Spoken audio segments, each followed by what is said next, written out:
talking resurgence. This is Reverend Dennis Dillon, and we are here in the beautiful city of Durban once again. It's really an exciting time.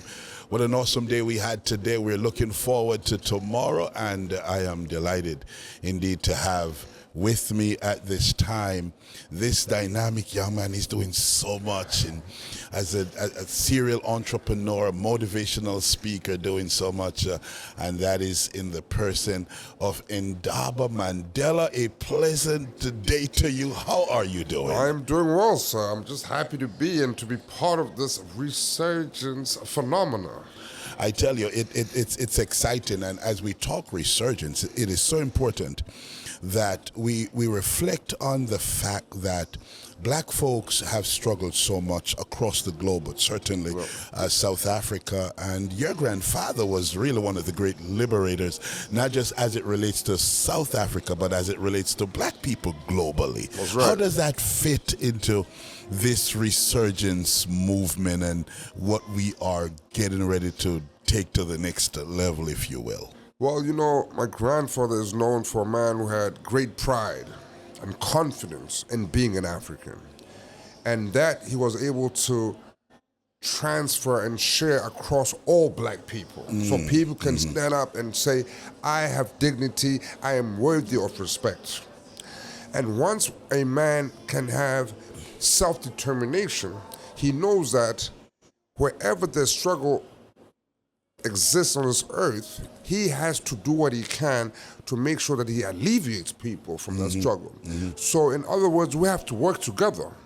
We have to share the struggles, but we also have to share our experiences and share our knowledge. Because when we're able to share, we are then able to overcome whatever challenges.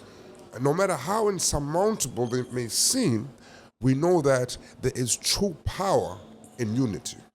Indeed, you look a lot like him, by the way. but can we just maybe talk a little bit about you and Yes. you know what tell me about the apples that fell from the tree. Well, of course, I am the second son of Mahatu Lewanika Mandela, who was married to Zondi Joyce Khadebe, and I was born in Soweto, 1982. During the time when the apartheid government was still at the helm of our country. And so I experienced a little bit of that upheaval during our time. But of course, when our grandfather came out, it was a true, reflection, but also just a great moment, for the righteous man and the righteous path had actually come to fruition. And it was not just a celebration for South Africa, for Africa, but it was truly a celebration for the world, that a man could overcome such adversity. And so I was taken in by my grandfather around the age of 11. Wow. And my grandfather was actually he was a disciplinarian. As you know, he was a boxer who became a lawyer. Wow. So he was quite strict. I remember once he actually called me and he said, Ndaba, this is how you fold your shirt. This is how you fold your pants. This is how you do your bed. Everything has to be in order. Everything has to have its place so that you don't waste time looking for things. You can get to the work that needs to be done. If it's homework, if it's a project, right? But one of the most important lessons that he taught me, he said, Ndaba, you are a leader. Therefore, you must get the best marks in class. And I was like, whoa. The pressure. But our parents and our people put pressure on us not because they want us to fold, but they want us to shine. Because a lot of the time, we don't understand the power that we have. And so through great pressure, that's how diamonds are created. So we want our children, we want our people to become the shining diamonds and the light and examples, not just in our community, but throughout the world, and to reach much further than they believe they can reach. And so growing up, I was a bit of a naughty boy, right? And then only later in life that I realized the responsibility that I carry And it's not just about me and my family, but it's really the example that you exude and that you give out to others. You know, there's a saying that says, as I consciously light my fire, I give others the courage to consciously light their own fire as well. That's right. That's right. It's interesting because, the Bible talks about training up a child in the way he should grow. And when he's older, he will not depart from the training. Not that he won't depart or stray a little bit, but the training. And that's just amazing that you would kind of talk about the discipline and the structure and all of that. And so what did you turn out to be as a result of all of that? Well, like many young people, I went to university not knowing, what my path is. I didn't have anything in particular that I was passionate about. So my first year, actually, I did psychology. And I didn't really, it was not really my thing. Then the second year, I actually went back and I did maths and accounting. And I said, no, I cannot be dealing with numbers all my life. And so my cousin said, Ndaba, why don't you try political science and international relations? And I tried that, and it actually ended up being what I really enjoyed. But my first job, I was a political consultant at the Japanese embassy. Oh, wow. Then I moved on and I worked at an asset management company. And I basically was given exposure to all the different departments, from trading to institutional clients, etc., etc. And then I even joined a marketing company for about a year, and then I had a difference with the owner of the company, and that's when I decided, you know what, I cannot work for anybody anymore. I need to go out there and build my own dreams. What am I passionate about? And really, that is how Africa Rising, our foundation, was born. Wow. So tell us about the foundation and just the work of the foundation. So we started back in 2010, and it was really to say, how do we get the image of Africa to where it should be? If you ask people across the world, what are the things that come to mind when I say Africa? They'll say poverty, they'll say disease, they'll say dictators, right? And the only positive thing would be a safari. And I said, no, it's not just about animals. What about the people? So we wanted to uplift the pride and confidence in young people so that when they travel, when they meet travelers, they can speak about Africa with the same level of pride and confidence. And so we decided the best way would be to actually work with younger people. So we have been working traditionally with high school age. And what we do, we go into the rural areas, the areas where they really have no resources. They really have no structure. So we do career guidance. We do sport programs. We did coding programs. We've worked with Oracle. We've worked with agriculture. So one of the projects we worked with a Japanese company that made vegetable seeds. And we partnered with the government, the Department of Rural Development and Agriculture. And we basically were promoting household farming in light of the rising food prices, to say at least some of the veggies, some of the food that you eat can be grown at home. And we distributed, I think it was close to 1 million seeds across the Eastern Cape.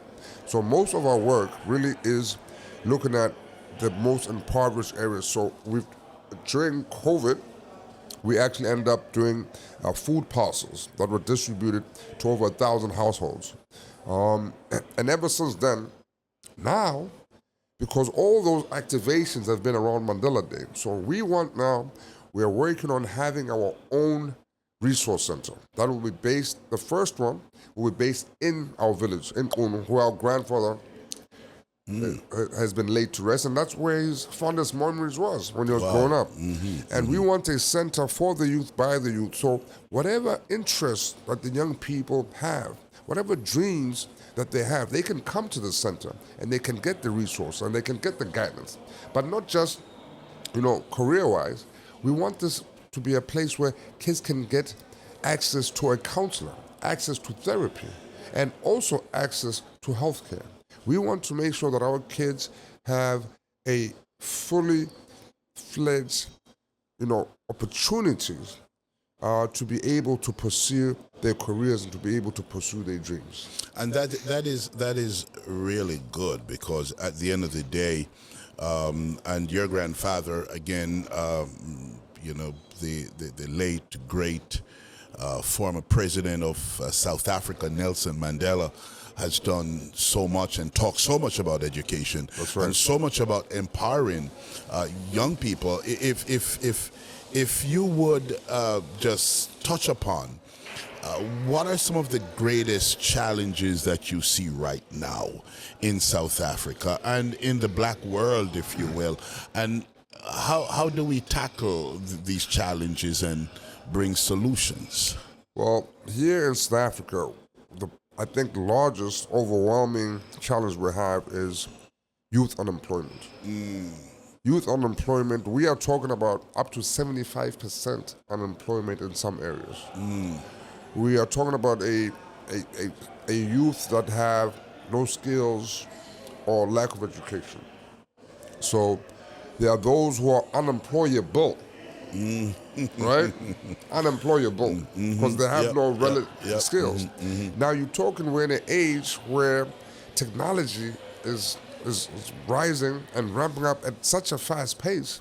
You go to school, by the time you finish that course, that job that you learned is no longer relevant to the market. So it's also important that young people get access to new age skills and technology and have guidance, because we don't want to be left in the fourth industrial revolution, which is taking place mainly being driven by artificial intelligence. Now, there's another big issue that we have here in South Africa, which is gender-based violence. It's a serious issue, and for me, I would rather talk to the men. Say, men, when you are frustrated, when you are angry and you feel that you have no outlet, go for a walk. Do not use your hands on a woman, on a lady, on a child. That is not going to build us in any way. So we need to have access to therapy and counselors. We have been through a lot of trauma as black people, but we have no way to actually deal with that trauma, right? And of course, when you talk... Look like you found some use for whatever little psychology you studied here. Even in America, I remember during COVID, the key word was mental health. Mental health is the key, really, to bringing our people back to having that pride and confidence in themselves, knowing how to conduct themselves, not just in public, but conduct yourself for your children, for your family, and understanding what true leadership is. True leadership is not about being number one or being the best. True leadership is about serving your community. A service-driven leadership is what young people need to understand. And I think that it's so important. I wish we had more time to kind of talk more about this, because I think it is so key with, again, black unemployment in South Africa being in excess of 39-40%, a really high number. And how we fix that, how we change that. It's interesting. I chuckled when you talk about unemployable, because I developed a concept in the U.S. where you've got the unemployed, the underemployed, and the unemployable. There you go. And those are three key categories, and each of them need a different set of circumstance. Exactly. If we're going to move to fix them. But tell us what else, other than the foundation, just about any other kind of entrepreneurial endeavors. I know you're going all across South Africa, and elsewhere, speaking and empowering different groups. Tell us a little bit about that. Well, one of the other issues that we have as black people in general is the stories that we get told about ourselves, the narrative that we're fed in the media about Africans.